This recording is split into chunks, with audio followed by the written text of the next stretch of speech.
La palabra de Dios está en Marcos capítulo 5, del 1 al 20. Leo la palabra de Dios, dice así: Cruzaron el lago hasta llegar a la región de los Gerasenos. Tan pronto como desembarcó Jesús, un hombre poseído por un espíritu maligno le salió al encuentro de entre los sepulcros. Este hombre vivía en los sepulcros y ya nadie podía sujetarlo, ni siquiera con cadenas. Muchas veces lo habían atado con cadenas y grilletes, pero él los destrozaba y nadie tenía fuerzas para dominarlo. Noche y día andaba por los sepulcros y por las colinas, gritando y golpeándose con piedras. Cuando vio a Jesús desde lejos, corrió y se postró delante de él. ¿Por qué te entrometes, Jesús, el Hijo del Dios Altísimo?, gritó con fuerza. Te ruego por Dios que no me atormentes. Es que Jesús le había dicho: sal de este hombre, espíritu maligno. ¿Cómo te llamas?, le preguntó Jesús. Me llamo Legión, respondió, porque somos muchos. Y con insistencia le suplicaba a Jesús que no los expulsara de aquella región. Como en una colina estaba paciendo una manada de muchos cerdos, los demonios le rogaron a Jesús: mándanos a los cerdos, déjanos entrar en ellos. Así que él les dio permiso. Cuando los espíritus malignos salieron del hombre, entraron en los cerdos, que eran unos 2000, y la manada se precipitó al lago por el despeñadero y allí se ahogó. Los que cuidaban los cerdos salieron huyendo y dieron la noticia en el pueblo y por los campos, y la gente fue a ver lo que había pasado. Llegaron a donde estaba Jesús, y cuando vieron al que había estado poseído por la legión de demonios, sentado, vestido y en su sano juicio, tuvieron miedo. Los que habían presenciado estos hechos le contaron a la gente lo que había sucedido con el endemoniado y con los cerdos. Entonces la gente comenzó a suplicarle a Jesús que se fuera de la región.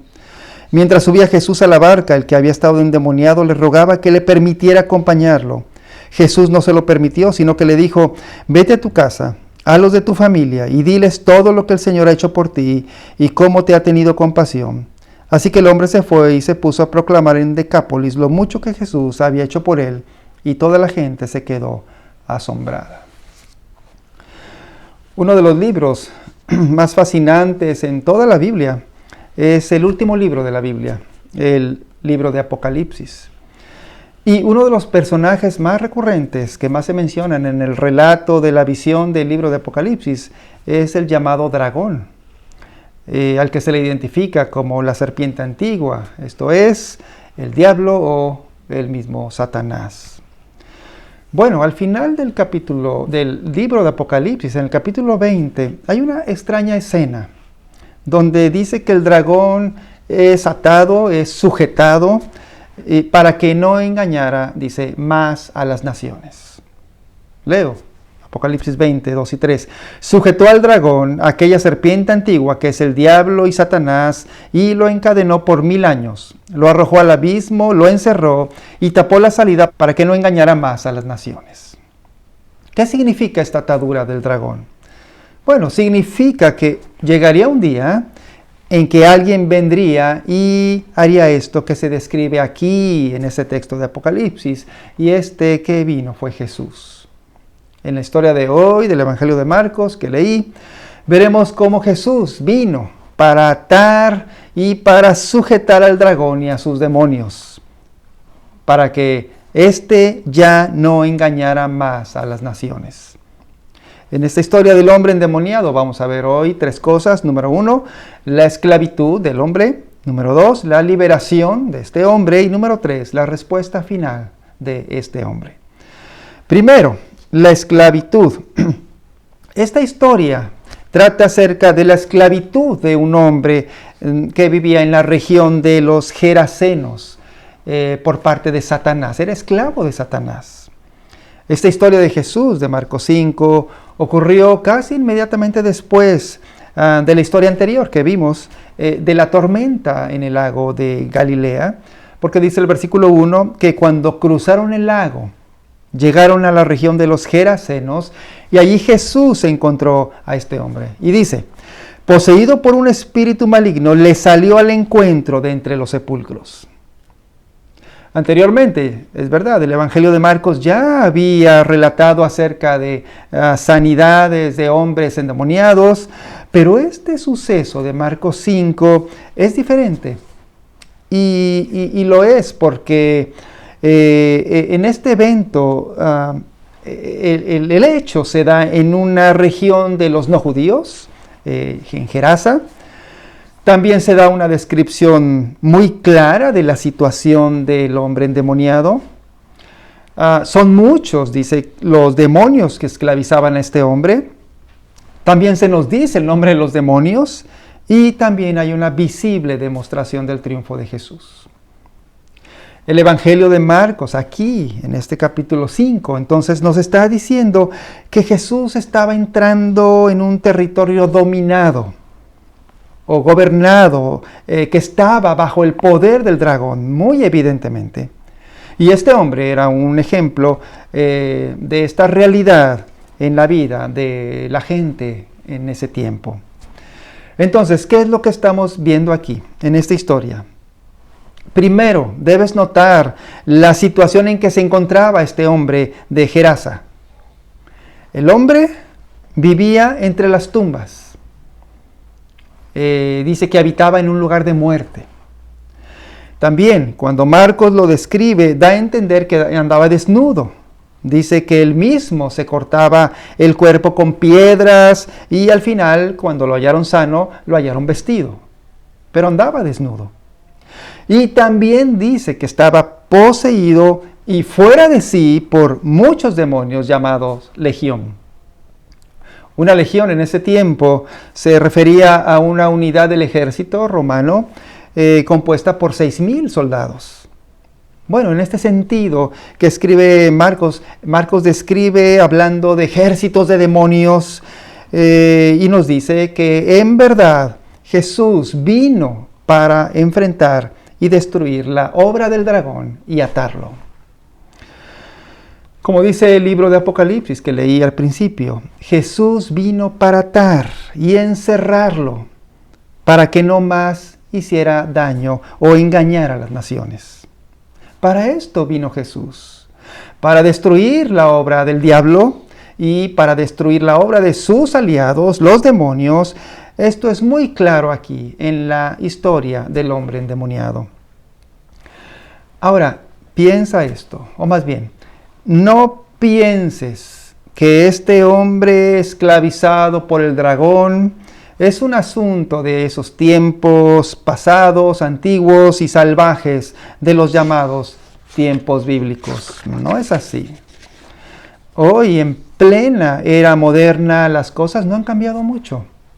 Hoy también muchas personas están dominadas, están esclavizadas por el dragón, aunque ellos no se dan cuenta. Hoy el dragón sigue haciendo daño a las personas, aunque ya no de maneras tan dramáticas como el daño que le estaba haciendo a este hombre de Gerasa, como lo leímos aquí, esclavizándolo de esa manera que ya leímos. Ahora las batallas del dragón para esclavizar a las personas se presentan a través de las batallas normales que todos enfrentamos en la vida diaria, y lo que él quiere es dominar y esclavizar nuestros corazones. Hay un consejero cristiano, escritor de libros llamado David Powlison. Él dice que las batallas que hoy enfrentamos son batallas de tipo espiritual y se dan en 3 direcciones diferentes, principales. Y son estas 3. Número 1, con el enojo. Cuando el enojo es extremo. Cuando éste se expresa en una enemistad explosiva o en una intensa amargura. Cuando todos los días nos quejamos de todo, de la familia, de los compañeros de trabajo, del clima, de la vida y cosas así. Esto es una batalla que podemos estar enfrentando diario. Número 2, con el miedo. Cuando tenemos miedo, mucho miedo, todo el tiempo acerca de todo, de las cosas grandes, de las cosas pequeñas de la vida, el miedo nos paraliza, nos domina, nos causa ansiedad, preocupación, falta de sueño. Estamos esclavizados por el miedo. Y número 3, dice Powlison, que con las adicciones también, es lo mismo que el escapismo. Y este se manifiesta en cosas como el alcoholismo, la drogadicción, atado a estas adicciones, o en otras cosas, como abusar de la televisión, o de comer mucho, o de comprar mucho, o de los videojuegos, en fin. Paulison dice que debemos entender también cómo todas estas cosas se relacionan con una guerra que estamos librando contra el dragón, porque el mundo está bajo el control del malo, como dice Primera de Juan. Nota entonces que el dragón está muy activo en nuestro tiempo también, en nuestros días, y aunque está atado, como lo leímos en Apocalipsis 20, todavía tiene mucha influencia para esclavizar, para dominar los corazones a muchas personas y hacerles daño. ¿Qué podemos hacer entonces contra esa esclavitud y los ataques del dragón? Vamos al punto número 2. En segundo lugar, la liberación. Aquí vemos la liberación de este hombre. El relato continúa y aquí es donde leemos acerca del enfrentamiento de Jesús con el dragón o contra los aliados del dragón, en este caso los demonios. Pero primero nota cómo los demonios reconocen a Jesús como el Hijo del Dios Altísimo. Eso es lo que le dicen. Y después, por el poder y la autoridad que Jesús tiene, dice que expulsó a la legión, expulsó a los demonios que esclavizaban la vida de este hombre para liberarlo. Y aquí el escritor Marcos destaca el hecho de lo que ocurrió después con este hombre. Mira bien lo que sucedió después con este hombre, con esta liberación de los demonios. Versículo 15 dice que la gente llegó hasta donde estaba Jesús y vieron que el hombre poseído ahora estaba sentado, vestido y en su sano juicio. Mira el cambio que vemos en la vida de este hombre liberado por Jesús. Cuando antes andaba entre las tumbas, habitando lugares de muerte, ahora estaba sentado. Cuando antes andaba desnudo, ahora estaba vestido. Cuando antes estaba fuera de sí, dominado por un ejército de demonios, ahora estaba en su sano juicio, en paz y en calma. Por eso Marcos lo enfatiza. Marcos dice, lo vieron sentado, vestido y en su sano juicio. Así es como vive una persona que ha sido liberada por Cristo Jesús. Esta imagen que describe Marcos de este hombre liberado transmite la paz, la calma, la integridad en la vida de una persona que ha sido rescatada por Jesús. Volviendo a las batallas que enfrentamos en nuestra vida diaria y en las que hoy el dragón nos quiere esclavizar a las personas, también necesitamos liberarnos día a día de todas las cosas que nos están acechando. Si hay mucho enojo en tu vida, si hay mucho miedo en tu vida, o si hay adicciones en tu vida que te dominan, pues no estamos tanto mostrando esta imagen del hombre liberado por Jesús. Pero veamos una por una acerca de la liberación de estas cosas. Número 1, el enojo. ¿Cómo puedo ser liberado del enojo? Muchas veces nuestros enojos son producidos por problemas de relaciones con los demás, porque estamos a la defensiva con los demás, porque culpamos a otros por las cosas que suceden, somos agresivos, no tenemos compasión por las demás personas. Solamente cuando dependemos completamente de Jesús, nuestro buen pastor, solo cuando Él nos ayuda a perdonar a los demás, a bendecir a los demás, en lugar de acusarlos y maldecirlos, podemos liberarnos del enojo y vivir dependiendo todo el tiempo de nuestro real Salvador, Jesucristo. Número 2, el miedo. ¿Cómo puedo ser liberado del miedo que constantemente asedia mi vida? Bueno, muchas veces nuestros miedos son infundados porque Escuchamos las mentiras del dragón. Todo el tiempo estamos escuchando, leyendo, falsedades acerca de Dios, mentiras acerca del mundo en que vivimos y acerca del futuro que viene adelante. Y todo esto nos causa mucho miedo. Estamos oyendo tantas cosas. Pero cuando vamos a la palabra de Dios y cuando escuchamos la palabra de Dios que nos dice todo en muchas partes de la Biblia, yo estaré contigo. Y cuando aprendemos a escuchar la voz de Jesús, el buen pastor, y le seguimos a Él porque reconocemos su voz, entonces se quita el miedo. Porque Jesús es el buen pastor que cuida de sus ovejas y que nos ayuda en tiempos de necesidad. Y número 3, ¿cómo puedo ser liberado de las adicciones? Todas las adicciones son como escapes en las que nos refugiamos en falsos salvadores de nuestra vida. Y como que buscamos algo además de Dios que queremos que nos haga sentirnos felices y que nos haga sentirnos bien. Y escapamos hacia esas cosas. Pero Jesús vino para liberarnos por la fe en Él. Él es quien perdona todos nuestros pecados. Todo es por arrepentimiento y por fe en Jesús como el real Salvador de nuestra vida. Hace unos días, en esta semana, en los estudios de Santiago que tenemos todos los grupos entre semana, hubo una pregunta acerca de cómo la fe en Jesús ha producido un cambio en tu manera de vivir. Y muchos respondieron alegremente esta pregunta. Hubo una persona que me llamó en particular atención, pero muchos dijeron cosas interesantes.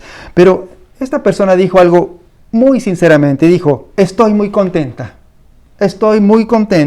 porque Jesús un día vino a mi vida y empezó a cambiar mi manera de vivir. Y me está cambiando. Y decía ella, estoy muy contenta. Esto es lo que vemos en esta historia. Jesús puede y quiere hacernos libres de todas estas cosas. Finalmente, punto número 3, la respuesta final. Al final de esta historia, después de que el hombre fue liberado por el Señor Jesús, vemos la manera en que el hombre le responde a Jesús. Y dos cosas resaltan en la respuesta de este hombre para el Señor Jesús. Una, el hombre le pidió a Jesús acompañarlo o seguirlo. Pero el Señor Jesús tenía otros planes para él, pero este deseo de este hombre de seguirlo mostraba su fe que ya tenía ahora en Cristo Jesús. Y número 2, los planes que el Señor tenía ahora para él era que ahora él sería un misionero que hablaría de Jesús en una tierra donde el dragón tenía esclavizada a mucha gente, esa tierra de Decápolis. ¿Y qué iba a predicar este hombre? Jesús mismo se lo dijo en el versículo 19 y 20. Dice, Jesús le dijo, vete a tu casa, a los de tu familia, y diles todo lo que el Señor ha hecho por ti y cómo te ha tenido compasión. Date cuenta, diles todo lo que el Señor ha hecho por ti. Cuando Jesús hace cambios en tu vida, lo compartes, lo quieres compartir con otras personas que están también en necesidad como tú y pasando situaciones parecidas a la tuya. Ahora quieres hablar de Jesús y de su salvación. La pregunta entonces, la pregunta principal de esta historia es la que el hombre mismo responde al final y que nosotros, tú y yo, también debemos responder hoy. Y la pregunta es, ¿quién será tu pastor? ¿O a quién vas a seguir? ¿Serás pastoreado por Jesús, el buen pastor, o por Satanás, el asesino y mentiroso, que te quiere atar y dominar tu corazón? Apocalipsis 14:4 dice que los cristianos son aquellos, cito, que siguen al Cordero por donde quiera que va. ¿A quién estás tú siguiendo? ¿Estás siguiendo a Jesús día a día, respondiendo con fe en todas las cosas que enfrentas en la vida? ¿O estás siguiendo al dragón que quiere esclavizar tu corazón? Oro para que sigas al Cordero por donde quiera que va, como dice Apocalipsis, que tu fe en Él siga firme, como la de este hombre a quien Jesús liberó en su vida. Vamos a hacer una oración. Oremos. Te damos gracias, Señor, porque tú viniste para darnos libertad, para darnos vida eterna. Te pedimos, Señor, que nos libres del mal y que vivamos el día a día por ti, para tu gloria. Perdónanos porque muchas veces fallamos. Gracias por tu perdón, porque tú moriste en la cruz para perdonar nuestros pecados. Te lo pedimos en el nombre de Cristo Jesús, nuestro Señor. Amén.